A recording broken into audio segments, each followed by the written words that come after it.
सभी लोगों को राम राम। धनतेरस की शुभकामनाएं। दीपावली का त्यौहार कब से कब तक मनाया जाता है और धन त्रयोदशी क्यों मनाई जाती है, आज हम इसके बारे में आप लोग को बताएंगे। आइए सुनते हैं बहुत ही सही शब्दों में। धन्यवाद। दीपावली 5 दिवसीय त्यौहार होता है।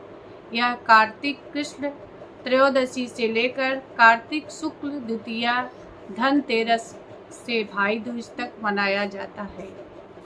इस 5 दिवसीय पर्व में सर्वप्रथम धन त्रयोदशी, उसके उपरांत नरक चौदस, दीपावली, गोवर्धन पूजा और आखिर में भाई दूज का पर्व आता है।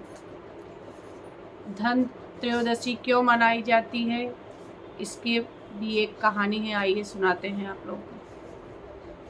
यह त्यौहार कार्तिक मास की शुक्ल पक्ष की त्रयोदशी को मनाया जाता है। इस दिन लोग चांदी व धातु निर्मित वस्तु खरीदना शुभकारी मानते हैं।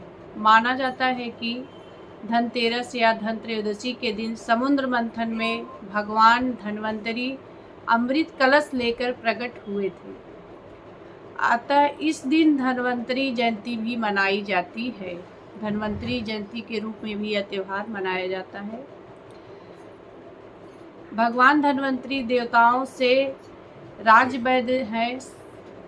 अगर हमारा स्वास्थ्य ठीक रहेगा तो हम सारी संपत्तियों का उपार्जन कर सकते हैं। इसलिए हम सर्वप्रथम धनतेरस के दिन अपने घर का वातावरण साफ सफाई शुद्ध करके फिर लक्ष्मी जी की आराधना आवाहन करते हैं। इसके बारे में कहा जाता है कि कभी एक राजा हुए थे जिनका नाम हिम था। उन्हें एक पुत्र भी था। वह पुत्र जब 16 वर्ष का हुआ तब राजा ने अपनी पुत्र की जन्म कुंडली ज्योतिषियों को दिखाया और पुत्र के भविष्य के विषय में जानकारी चाहिए।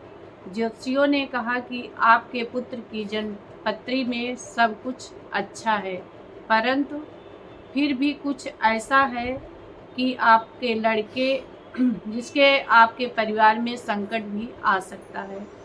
राजा की जिज्ञासा पर ज्योतिषियों ने बताया कि आपके लड़के का शीलवती गुणवती सुंदर कन्या के साथ विवाह होगा। विवाह के बाद 3 दिन तक पति पत्नी अच्छा सुख भोगेंगे, परंतु चौथे दिन का समय आपके पुत्र के लिए सुखदायक नहीं होगा। राजा की जिज्ञासा बहुत बढ़ी। तब ज्योतिषियों ने कहा कि आपका लड़का विवाह के चौथे दिन इस संसार को छोड़ के चला जाएगा और चौथे दिन से आप पुत्रहीन हो जाएंगी। निर्धारित समय के अनुसार राजा के पुत्र की विवाहिता पुत्रवधू राजमहल में आई। महल की कानाफूसी के बीच जब उसने अपने पति के जीवन से संबंधित उनके भविष्य को जाना तो वह चुप हो गई। वह सोचने लगी कि इस संकट से कैसे छुटकारा पाया जाए। सोचते सोचते उसके मन में यह आया कि आज हमारे पति का मरण दिवस है, तो पति के अवसान से पहले राजमहल में दीप जलाया जाए और अनेक प्रकार से सुसज्जित किया जाए। उसने इन विचारों को तुरंत कार्यान्वित करने का इरादा किया और पति के मृत्यु का जो समय ज्योतिषियों ने बताया था उसके पहले ही अपने सोच के अनुसार कार्य प्रारंभ किया। पूरे राजमहल में दीप जलाए जाने लगे। फिर अनेक तरह से रत्न जड़ित आभूषणों से अनेक तरह की कला शैलियों में राजमहल को अधिक से अधिक संवारा जाने लगा। उसके पति के मरण का समय आ गया। उस समय दीप जल रहे थे। रत्न एवं आभूषणों के कारण दीप के प्रकाश से महल जगमगा रहा था। राजमहल में गायकों और नर्तकों का जमघट लगा हुआ था।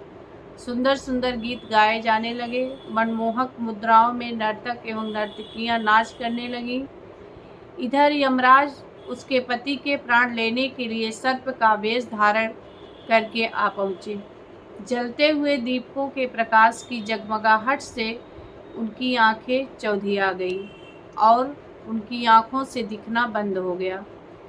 इससे यमराज खुद आश्चर्यचकित थे।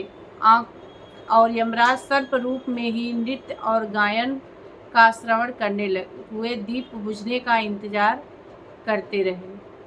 सर्प रूप में होने की बेबसी के शिकार यमराज नवविवाहिता पुत्रवधू के पति का रात भर के प्राण हरण में असमर्थ हो गए और जिसके लिए उन्हें रात भर प्रतीक्षा करनी पड़ी।